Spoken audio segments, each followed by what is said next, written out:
Magandang araw po sa inyong lahat.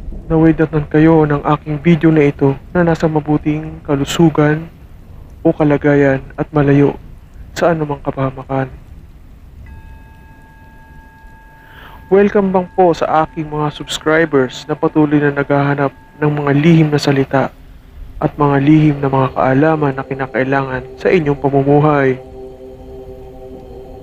At sa mga bagong bumibisita at naghahanap ng mga ganitong mga topic at may mga paniniwala din ayon sa mga orasyon, pangontra, agimat tungkol sa barang o kulam at mga elemento at mga pampaswerte at proteksyon, bertud at iba pa, ay welcome po kayo dito sa aking channel, Salitang Lihim.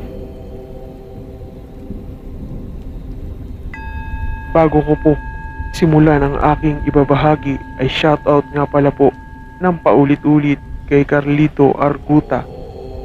Mabuhay ka! At sa lahat ng aking mga subscribers at bagong subscribers, mabuhay po at asahan ninyong ibabahagi ko ang aking mga nalalaman at personal na kagamitan.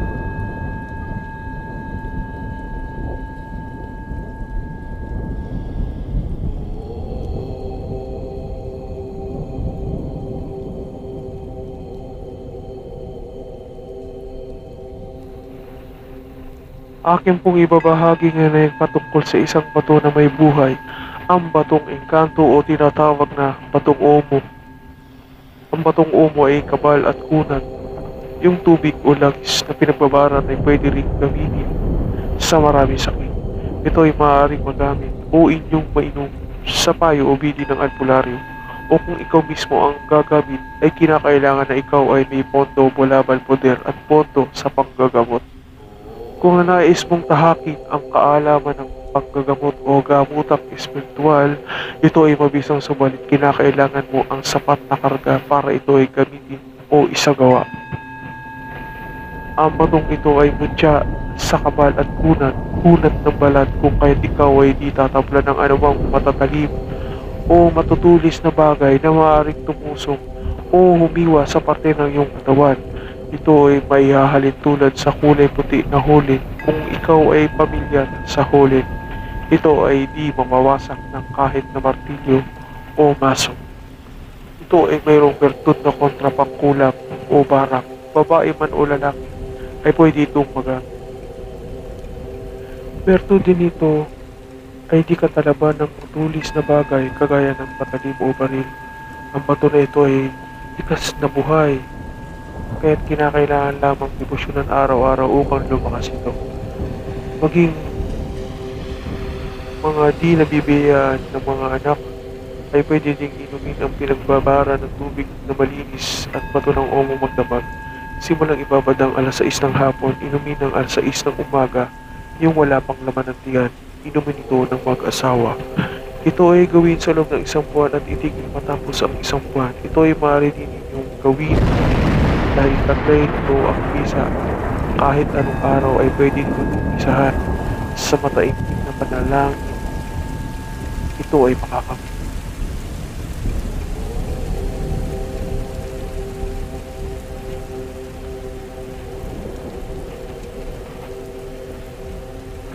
Ang batong omo o engkantong bato ay hindi madaling makuha. Kadalasan ito ay matatagpuan sa di inaasahang lugar o hindi madaling mapuntahan.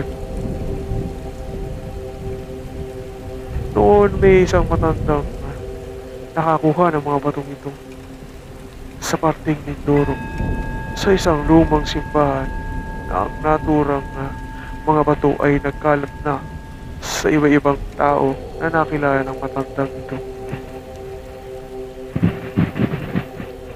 Ayon sa mga sabi-sabi, ang naturang lumang simbahan na ito ay bigla na lamang lumitaw o sumulpot at ni walang nakakaalam o nakakita kung kailan itinayo ang simbahan na ito.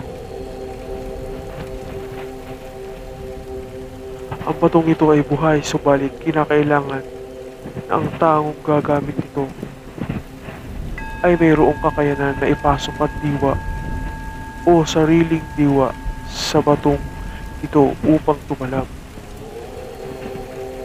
Kaya't kinakailangan na madibusyonan at poder na ito'y sadyang nilikha ng kalikasan sapagat sa pagiging mutya, ito ay halos perpekto para sa mga nangangailangan. Sa proteksyon para sa mga bala o matutuli sa bagay na posibleng tumama o makasakit sa tao, laki o pakiramdam ay madalas na nasa panganib ang kanilang buhay. Kagaya ng sa trabaho o negosyo na madaming kaakibat na panganib sa mga kaaway o nagbabantang panganib. Bago simulan ay dasalin ang mga sumusunod, isang Ama namin, isang luwalhati, isang sumasampalataya. Ama namin, sumasalangit ka, sambahin ang ngalan mo, mapasa kami ng kaharian. Sundin ang loob mo dito sa lupa para nasa langit. Bigyan mo kami ng aming kakanin sa araw-araw. Patawarin mo kami sa aming mga sala para ng pagpapatawad namin sa nagkakasala sa amin. Huwag mo kami ipahintulos na tukso. Iadiya mo kami sa lahat ng sama. Amen. Luwalhati sa mga sa Espiritu Santo. Kapara ng sa unang ngayon na sa walang hanggan, siya nawa. Sumasampalataya ako sa Diyos amang makapangyarihan sa lahat na may gawa ng langit at lupa. Sumasampalataya naman ako kay Hesukristo, nag-iisang anak ng Diyos, Panginoon nating lahat. Nagkatawang tao siya, lalang ng Espiritu Santo. Pinanganak ni Santa Maria Birhen, ipinagpakasakin ni Poncio Pilato. Ipinako sa krus ng patay at nilibing, nanaog sa kinaroroonan ng mga yumao. Nang may 3 araw na buhay na maguli, umakit sa langit na luklok sa kanan ng Diyos amang makapangyarihan sa lahat. Doon magmumulang pa rin at maghuhukom sa nangabubuhay at nangamamatay na tao. Sumasampalataya naman ako sa Diyos Espiritu Santo, sa banal na simbahang Katolika, sa kasamahan ng mga banal, sa kapatawaran ng mga kasalanan, sa pagkabuhay muli ng matay na tao, sa buhay na walang hanggan. Amen. At sinod ang lihim na salita na ito. Matalang baong po o beb tatang pomo muskong sa baong parakam akakadam ang adam. 3 beses bigkasin. Susi, Jesus Adonai, Jesus Elohim, Jesus Sabaoth, salva me.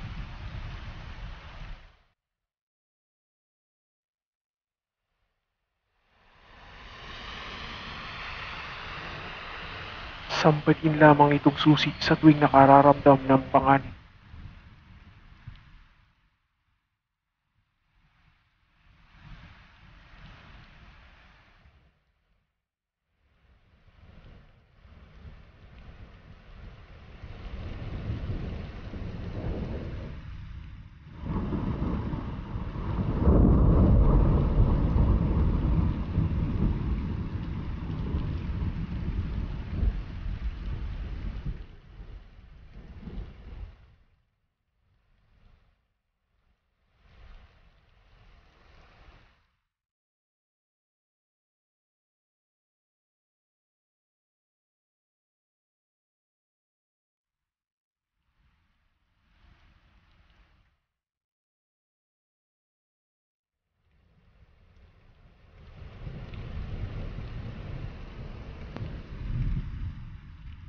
Ang bidyong ito ay para lamang sa mga naniniwala at may mga positibong pananaw sa buhay.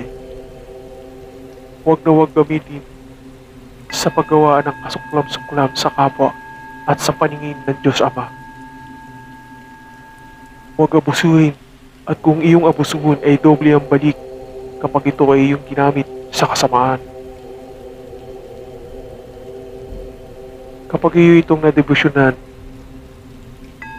ay araw-araw mo itong pakainin upang manatiling malakas ang kapangyarihan nito. Kinakailangan ganito ang iyong proseso, lalo't ikaw ay mas malapit sa mga panganib dulot ng mga masasamang tao sa paligid.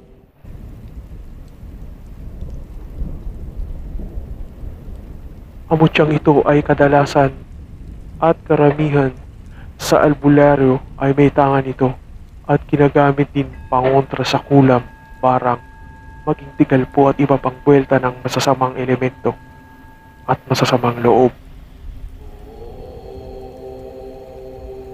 Isa rin itong magagamit sa mga pilay, ihahaplos lamang sa parting may pilay. Ang batong ito ay kusang umiinit kung nakakalapat na sa parting may pilay o pinsala sa katawan.